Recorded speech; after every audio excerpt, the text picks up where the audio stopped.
After a decade of very uneven performance in the world economy, I think this year has shown that there are reasons for optimism.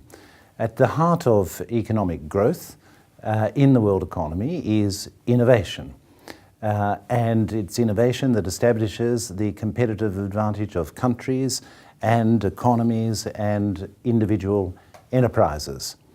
The Global Innovation Index is the premier tool worldwide for measuring innovation performance and capacity. It enables countries to compare their performance and capacity and to measure it against a series of benchmarks. It's thus an extremely important tool. Innovation is also at the heart of the mission of the World Intellectual Property Organization. It's the reason for which we have intellectual property. Intellectual property encourages investment in innovation and creates the tools for trading innovation worldwide.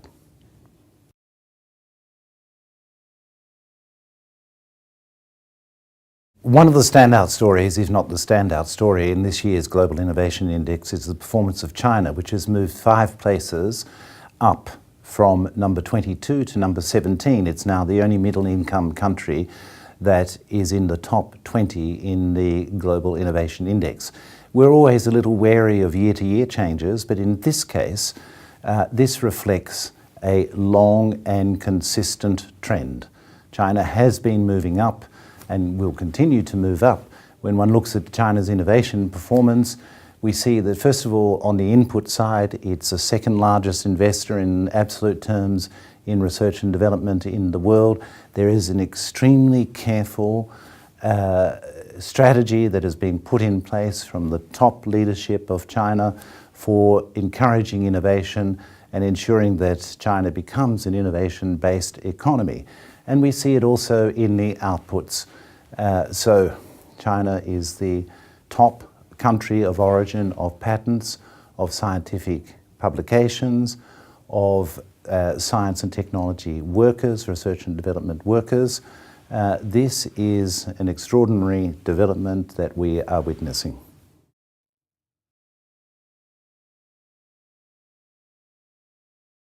In addition to the standout performance of China in this year's Global Innovation Index, we see a number of other leading performances.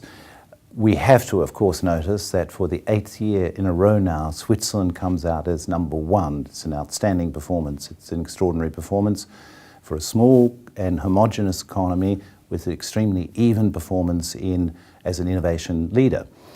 The Netherlands has moved into 2nd position, switching places with Sweden, which moves from 2nd to 3rd position. The United Kingdom has moved up 1 position into 4th position. Singapore has jumped to number 5, the 5th position.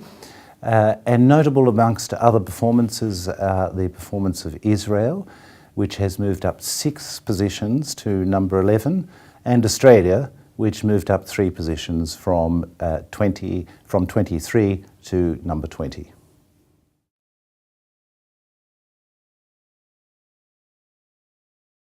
The performance of the United States of America in this year's Global Innovation Index deserves some comment and some elaboration. It has moved from number 4 position to number 6 position. But I think we need to remember that we are dealing here with an index, the effects of which are, first of all, an average across, in the case of the United States of America, a large and very diverse country. And secondly, an index relativizes absolute performances. So if you look at absolute numbers, of course, the United States is the origin of so many of the innovations that power the global economy and the world today. The United States of America is the largest spender on research and development. It's the 2nd largest producer of patents, for example, 2nd largest producer of science and technology publications after China. In absolute numbers, it's quite clear that the performance of the United States of America in innovation is absolutely outstanding. In addition, if you look at different clusters, which we do, not countries, but clusters within countries, in the Global Innovation Index, you see that the San Jose, San Francisco area, the Silicon Valley area, the Boston area, if you took them and treated them as countries, well, they would come out top on most of the indicia and components that we use in the Global Innovation Index. So 4 to 6 does not seem like a good story, but we have to put this in context and see that, of course, the United States is an absolutely outstanding performer in innovation.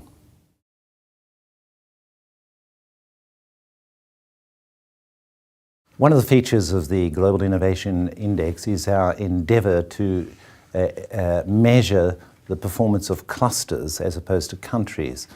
That is, agglomerations of science and technology activity. And we do that on the basis of big data by reference to patenting activity and also the publication of scientific articles. And while it's not a complete survey of clusters, it's still an extremely good measure. This year, as last year, Tokyo-Yokohama cluster comes out on top of the ranking, followed by the Shenzhen-Hong Kong cluster, followed by Seoul, followed by Silicon Valley. In terms of the countries in which the clusters are located, the United States of America has 26 clusters amongst the top countries, clusters that we measure, and it accounts for the highest number. And that's followed by China with 18 leading clusters, Germany with 8 leading clusters, the United Kingdom with 4 leading clusters, and Canada with 4 leading clusters.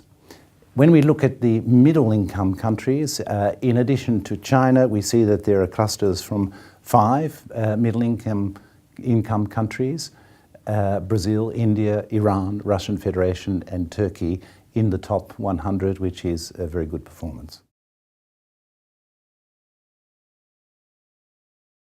One of the interesting features of the Global Innovation Index is that we try to identify those countries that are outperforming in some respect their income group.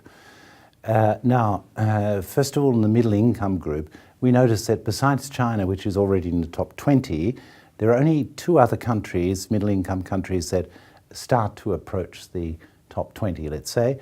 That's Malaysia in 35th position and Bulgaria in 37th position.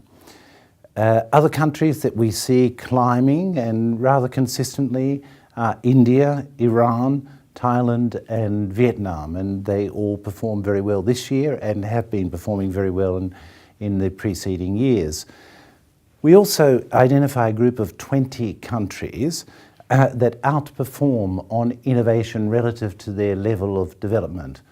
And this is a very important group of countries to watch.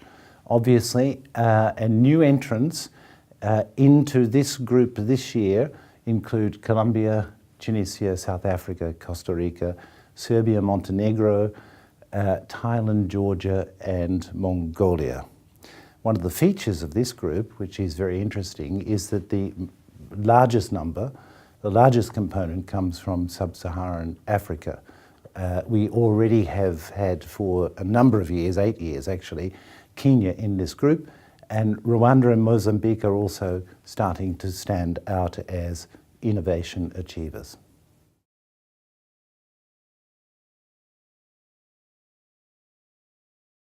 The theme of the 2018 edition of the Global Innovation Index is energizing the world with innovation. So this is, of course, a fundamental theme for us all.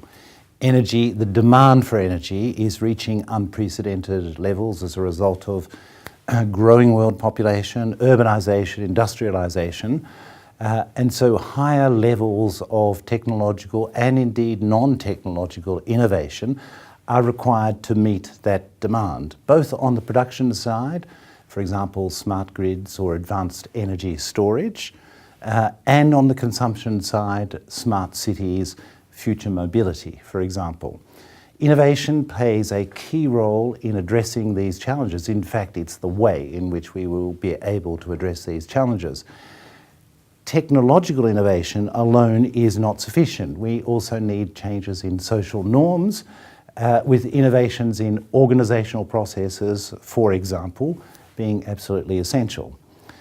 So the Global Innovation Index in 2018 looks at This whole area looks at grassroots inventions and innovations that are having an impact on the area, and it looks at how patenting activity has evolved in the area of green technologies. Now there, the story is a mixed one actually, because between 2005 and 2014, we saw that the total number of patents in energy technologies almost doubled. But since 2015, there has been a relative decline. Of course, it's a complex story and we have to unpack that story. But the bad news is that we do see a decline in the number of patents, and thus an indicator of research activity, probably because of in the areas of nuclear power generation technologies and alternative energy production technologies, such as renewable energy technology, solar energy, wind energy, and fuel cells. Good news, however, is energy conservation is picking up batteries and so forth, which are obviously going to be needed, as well as green transportation technologies.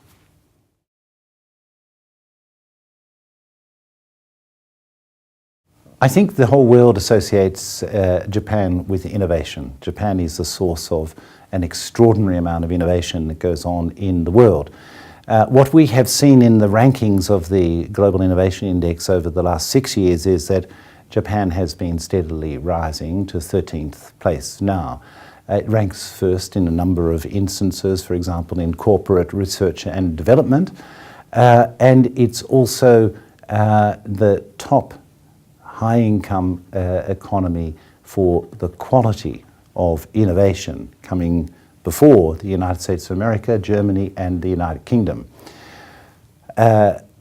We also note that in Japan there is the most highly performing cluster for innovation, namely the Tokyo-Yokohama cluster, in terms of the production of patents and the production of scientific publications. So all in all, of course, the performance, as one would expect, of Japan in the field of innovation is quite exceptional.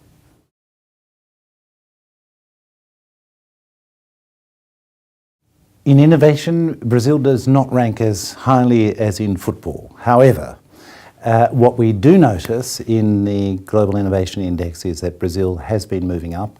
Indeed, it's moved up 5 positions since 2017. And this year, the country advances most in the area of innovation and creative outputs to the innovation process. It improves the most in the number of highly skilled knowledge workers, but it's also doing much better in the area, according to our measures, in the area of university industry research. The comparative strengths of Brazil in the innovation ecosystem as we see them include research and development expenditure, the quality of its universities, the quality of its scientific publications, and high-tech exports.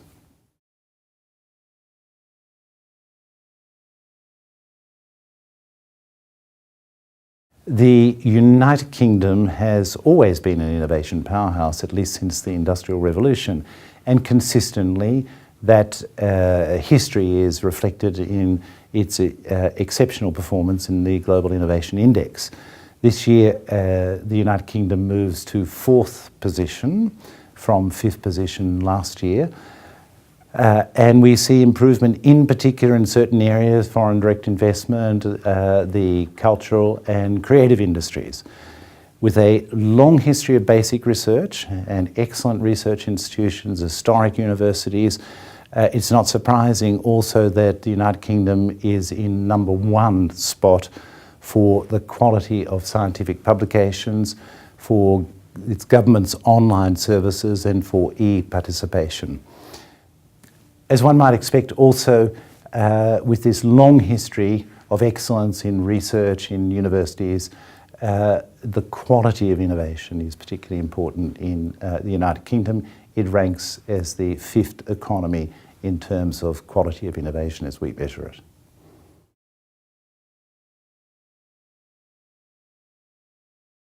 Well, the story of Singapore, of course, is exceptional in many respects, particularly its economic performance. but also its technological performance and also its emphasis, strategic emphasis on innovation.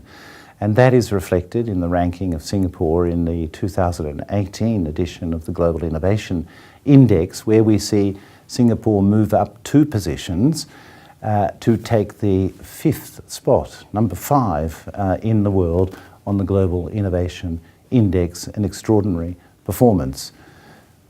When one looks across all the components that comprise the Global Innovation Index, you see remarkable performances by Singapore in many respects. It has the first place in various indicators, including government effectiveness, regulatory quality, PISA results, IP payments, and foreign direct investment outflows. It's also ranked the top rank in human capital and research, and is among the top 5 in all innovation input groups. It also, this year, we see its performance improve in a number of other indicators, notably market capitalisation, inflows of foreign direct investment, high and medium high technology manufacture, and high technology exports.